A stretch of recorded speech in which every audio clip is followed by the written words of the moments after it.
आज की वीडियो में हम पढ़ने वाले हैं समाज सुधार आंदोलन, जो कि आधुनिक भारत का एक टॉपिक आता है। तो उसमें ये प्रश्न आते हैं इससे संबंधित। तो शुरू करते हैं, कौन कौन से धार्मिक सुधार आंदोलन हुए हैं और कौन कौन से समाज की स्थापना हुई है। इसमें हम आर्य समाज, ब्रह्म समाज और थियोसॉफिकल सोसाइटी, सत्यशोधक समाज, प्रार्थना समाज, इन सब के बारे में पढ़ेंगे। तो शुरू करते हैं आज का ये वीडियो। सबसे पहले हम पढ़ते हैं ब्रह्म समाज के बारे में। ब्रह्म समाज, जिसकी स्थापना कलकत्ता में होती है, कब होती है? तो 20 अगस्त 1828 को। जब यह स्थापित होता है तो इसे ब्रह्म सभा कहा जाता है। क्या कहा जाता है? ब्रह्म सभा। ये ब्रह्म सभा ही बाद में क्या बन जाती है?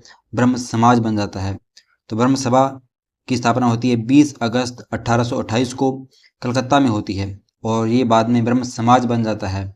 इसकी स्थापना किसने की? तो राजा राम मोहन राय ने इसकी स्थापना की थी। ब्रह्म समाज की स्थापना किसने की? राजा राम मोहन राय ने। और आत्मीय सभा की स्थापना भी किसने की? राजा राम मोहन राय ने। कब की? 1815 में। राजा राम मोहन राय ने 1815 में आत्मीय सभा की स्थापना की। और इनका जो एक बांग्ला में था एक पत्र जिसका नाम था संवाद कौमुदी। तो बांग्ला अखबार था जिसका नाम था संवाद कौमुदी, और एक और अखबार था जिसका नाम था मीरात उल अखबार। उसका नाम था मीरात उल अखबार। ये भी आपको याद रखना होगा, मीरात उल अखबार। तो मीरात उल अखबार भी था इनका, और एक संवाद कौमुदी भी था जो कि बांग्ला में था, और मीरात उल अखबार फारसी में था। और इन्होंने सती प्रथा के लिए प्रयास किया, और सती प्रथा जो निषेध कानून भी पारित करवाया। किसके सहयोग से? तो उस समय तत्कालीन जो गवर्नर जनरल थे विलियम बेंटिंग, उनके सहयोग से 4 दिसंबर 1829 को सती प्रथा निषेध कानून पारित होता है भारत में। तो ये भी एक बहुत बड़ी उपलब्धि थी भारतीय समाज के लिए, क्योंकि उस समय जो तत्कालीन समाज था बहुत सारी कुरीतियाँ विद्यमान थी, जैसे जाति प्रथा हो गई है और विधवा विवाह की जो प्रथा थी। तो ये सारी प्रथाएं जो उस समय थी, तो उन सभी के विरोध में आवाज़ उठाई सबसे पहले राजा राम मोहन राय ने। तो इनको भारतीय पुनर्जागरण का अग्रदूत कहते हैं। तो ये राजा राम मोहन राय हैं जिन्होंने ब्रह्म समाज की स्थापना की। कहाँ पर की? कलकत्ता में। कब की? 20 अगस्त 1828 को। और आत्मीय सभा की स्थापना भी इन्होंने की थी 1815 में। और इनका एक अखबार था जिनका नाम था मीरातुल अखबार, दूसरा था संवाद कौमुदी।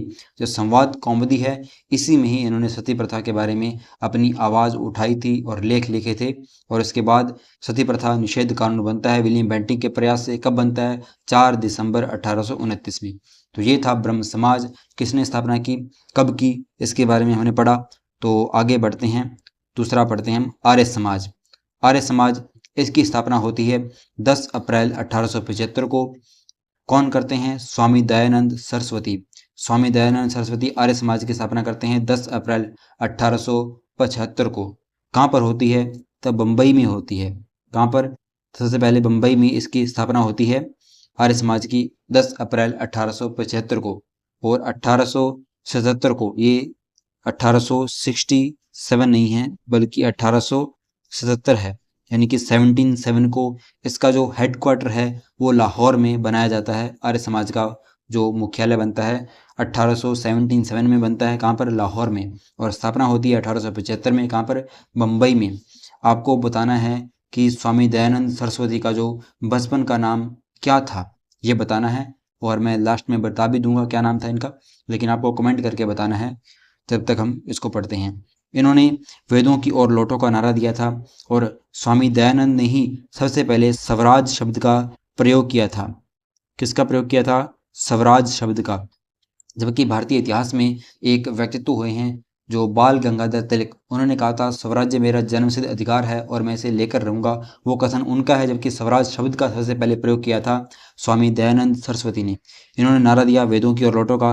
इन्होंने शुद्धि आंदोलन चलाया। शुद्धि आंदोलन इसलिए चलाया क्योंकि जो धर्म परिवर्तन कर चुके थे, कोई ईसाई बन चुके थे, कोई अन्य धर्म में परिवर्तित हो चुके थे, तो उनको वापस अपने जो सनातन धर्म में लाने के लिए स्वामी दयानंद सरस्वती ने प्रयास किया। तो इसलिए इन्होंने शुद्धि आंदोलन चलाया। इन्होंने पाखंड खंडिनी पताका का विरोध किया।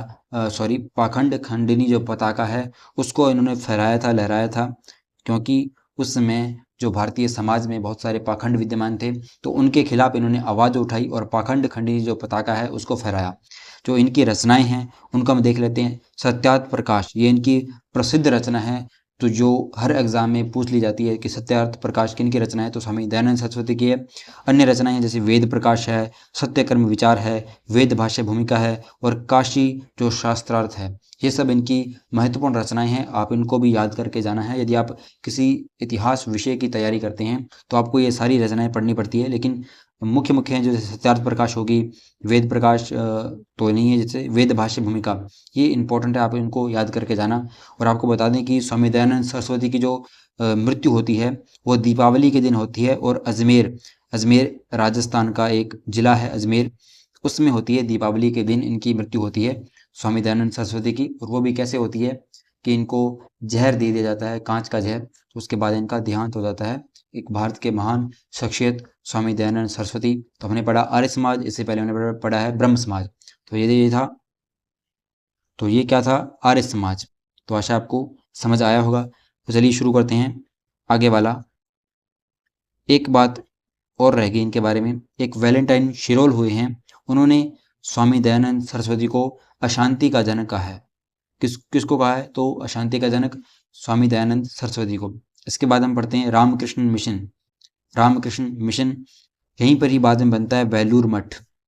तो वेलूर मठ कहाँ पर बनता है, तो यहीं पर बनता है कलकत्ता में। इसकी स्थापना होती है 1 मई 1897 को कलकत्ता में। कौन करते हैं, स्वामी विवेकानंद। और स्वामी विवेकानंद ही हैं जिन्होंने भारत का जो सनातन धर्म है, भारत की जो सभ्यता है, संस्कृति है, उसको पूरी दुनिया के सामने रखा पहली बार। वो कहाँ पर रखा, तो शिकागो धर्म सम्मेलन में, जो कि कब हुआ, 1883 में। वहाँ पर स्वामी विवेकानंद जाते हैं और भारत का जो सभ्यता है और भारत का जो धर्म है उसके बारे में दुनिया को बताते हैं। इन्होंने कहा धर्म पुस्तक में नहीं है बल्कि आत्मज्ञान में है। तो ये बात किसने की, स्वामी विवेकानंद ने, कि धर्म पुस्तकों में नहीं है बल्कि धर्म किस में है, आत्मज्ञान में है। इनकी जो रचनाएं हैं, एक इनकी पत्रिका थी जिनका नाम है प्रबुद्ध भारत, और बाकी इनकी रचनाएं हैं जैसे ज्ञान योग हो गया, भक्ति योग हो गया, कर्म योग हो गया। प्रबुद्ध भारत इनकी पत्रिका का नाम है, जबकि ज्ञान योग, भक्ति योग, कर्म योग इनकी रचनाएं हैं। तो ये हो गया रामकृष्ण मिशन। इसके बाद हम आगे बढ़ते हैं, जैसे प्रार्थना समाज। प्रार्थना समाज की स्थापना होती है 1867 में महाराष्ट्र में। और कौन करते हैं, आत्मारंग पांडुरंग। तो ये आपको याद रखने के लिए एक ट्रिक बता रहा हूँ, आप याद रख सकते हैं ऐसे कि प्रार्थना कैसे होती है, आत्मा से होती है। तो प्रार्थना समाज की स्थापना करते हैं कौन, आत्मारंग पांडुरंग। कब करते हैं, 1867 में। कहाँ पर करते हैं, महाराष्ट्र में। और एक आर्य महिला समाज, इनकी स्थापना होती है महाराष्ट्र में। कौन करती है, तो पंडिता रमाबाई आर्य महिला समाज की स्थापना करती है महाराष्ट्र में। तो ये वो आर्य समाज जो हमने पढ़ा है स्वामी दयानंद सरस्वती वाला, वो नहीं है, ये अलग आर्य महिला समाज है जिसकी स्थापना पंडिता रमाबाई के द्वारा की जाती है। इसके बाद हम महादेव गोविंद रानडे को पढ़ें, तो ये भी महाराष्ट्र में जो समाज सुधार आंदोलन हुए हैं उनमें बहुत बड़ी इनकी भूमिका रही है, इसलिए इनको महाराष्ट्र का सुकरात कहा जाता है। किसको, महादेव गोविंद रानडे को महाराष्ट्र का सुकरात कहते हैं। इसके बाद हम पढ़ते हैं आगे वाला, यंग बंगाल आंदोलन। नाम से स्पष्ट है कि बंगाल में हुआ, जिसका नाम था यंग बंगाल आंदोलन। किसने किया, इसके प्रवर्तक कौन थे, तो Henry Vivian Derozio. Henry Vivian Derozio जो कि फ्रांस की क्रांति से प्रेरित थे, इन्होंने भारत में यंग बंगाल आंदोलन को प्रेरित किया। इसके बाद आगे पढ़ें तो थियोसॉफिकल जो सोसाइटी है, इसकी स्थापना होती है 1875 में। कहाँ पर होती है, न्यूयॉर्क में। कौन करते हैं, हेलेना ब्लावात्स्की और हेनरी ऑलकॉट। कौन करते हैं, हेलेना ब्लावात्स्की और हेनरी ऑलकॉट। तो हेलेना, हेलनी ऐसे नाम हैं, इनको याद रखना होगा आपको। तो ये करते हैं न्यूयॉर्क में 1875 में थियोसॉफिकल सोसाइटी की स्थापना। इसकी भारत में एक शाखा बनती है 1882 में। और कहाँ पर बनती है, अडयार मद्रास में। कहाँ बनती है, अडयार मद्रास में। और जो एनी बेसेंट थी, ये इसी की ही मेंबर थी, जो कि भारत में आती है। और ये 1817 में क्या बनती है, जो कांग्रेस बनती है उसकी पहली महिला अध्यक्ष बनती है एनी बेसेंट। कब बनती है, 1817 में। कांग्रेस की पहली महिला अध्यक्ष ये एनी बेसेंट थी, जिन्होंने भारत में होम रूल लीग जो आंदोलन भी चलाया था, और कांग्रेस की पहली महिला अध्यक्ष भी बनती है। तो वो थियोसॉफिकल सोसाइटी से ही संबंधित थी और भारत में आती है 1883 में। 1893 में कब आती है, 1893 में एनी बेसेंट भारत आती है, ये भी आपको याद रखना है। और इसकी शाखा कब बनती है, 1882 में, अडयार मद्रास में। और हेलेना और ब्लावात्स्की और हेनरी ऑलकॉट ने इसकी स्थापना की थी, कहाँ पर, न्यूयॉर्क में, थियोसॉफिकल सोसाइटी की। इसके बाद हम पढ़ते हैं सत्यशोधक समाज, जिसकी स्थापना 1873 में ज्योतिराव फुले ने की थी। किसने की थी? ज्योतिराव फुले ने। इनकी पुस्तक है गुलामगिरी, जो लिखी थी ज्योतिराव फुले ने। इनकी पत्नी का नाम था सावित्रीबाई फुले, जो कि भारत की प्रथम महिला शिक्षिका भी माना जाता है, जिन्हें सावित्रीबाई फुले। इन्होंने बालिका शिक्षा पर बहुत बड़ा इन्होंने योगदान दिया था अपना, तो ये इसलिए जाना जाता है इन्हें। अलीगढ़ आंदोलन, ये किसने चलाया? सैयद अहमद खान ने अलीगढ़ आंदोलन। और अहमदिया आंदोलन मिर्ज़ा गुलाम अहमद ने। तो अहमदिया मिर्ज़ा गुलाम अहमद, अलीगढ़ सैयद अहमद खान ने। तो ये थे आज के वीडियो में हमने जाने हैं जो भारतीय इतिहास से संबंधित हमने समाज सुधार जो आंदोलन हुए हैं और कौन कौन से समाज स्थापित हुए हैं उनके बारे में पढ़ा है। आशा आपको वीडियो अच्छा लगा होगा। इसी प्रकार के और वीडियो आप देखना चाहते हैं या आपको वीडियो पसंद आते हैं या कोई भी सुझाव है तो मैं कमेंट कर सकते हैं। और प्लीज़ इस चैनल को आप ज़रूर सब्सक्राइब करें। इसी तरह की और वीडियो देखने के लिए धन्यवाद।